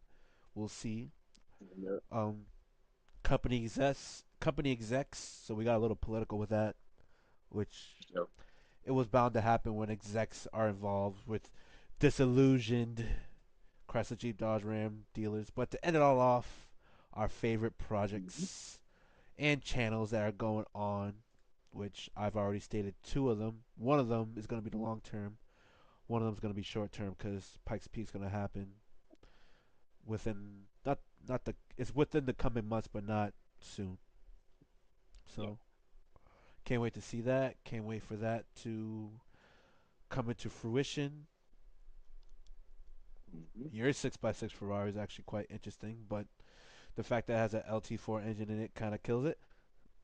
But it's nice. It's nice to see. It reminds me It of is the it reminds cool. me of the old Brabham 6x6 Formula One car that Gordon Murray designed, which was immediately axed after first race after dominating. So it's quite interesting to see. But the El Camino Honda CRV swap is nice. I like that. I Yeah, do like something that. That's different. nice. That's Something nice to something see. very different. And if Two he's able mixes to that you want if to he's see. able to line that body mold up and get the pinch wells on and everything, that will actually be nice. But yeah, But hey, maybe next time I can we can show them the finished product. I think he has a finished example of it. But yeah, maybe next time we'll show everybody. all right. You gonna be around Sunday? You gonna be flying? Absolutely. I should be around. Alrighty, guys. Sunday will come about. We're gonna have our sit down 2 hour stream. Then one of those Hmm. topics, I'm gonna give a little sneak peek to it. What will be our favorite projects? So Mm. stay tuned for that, along with other automotive news. But I have a couple in mind, but I haven't narrowed down to like two or three, let's say. But I have a lot of projects I want to do, but not a lot of money and not a lot of customers. They just want their stuff to be fixed, and that's it. And can't blame them. That's the way Get it. when your bills are tight and you live in a capitalistic country. You gotta do what you gotta do. So, but anyways, enough of that BS. We're not gonna talk about that. We talk about cars here. We talk about combustion engines. Talk about all this type of stuff. But yeah. In Uh, hybrids occasionally. oh, hybrids are nice. They're a nice stepping stone, but I still won't go full EV. But Exactly. No. anything you would like to add before we sign off? Uh, wish me safe travels. And other than that, yeah, we'll be back on Sunday to pick back up where we left off. Oh, for sure. Yeah, this dude now travels for work, which I'm starting to get a hint of because every time I hit him up, he's either actually has time in his home or he's on the next airplane. I'm like, yo, it's unpredictable with this man. Unpredictable, but nah, he's cool Hmm. people to have around. So Appreciate it. I Appreciate it. am your host. This is Sir Blake. My name's Rod, or Yeah. Rodney. Rod for short for Rodney. Look at that thumbs up, Oh fireworks. wow. Wow. You know what? That was perfect. And we'll catch you on the next one. So until then,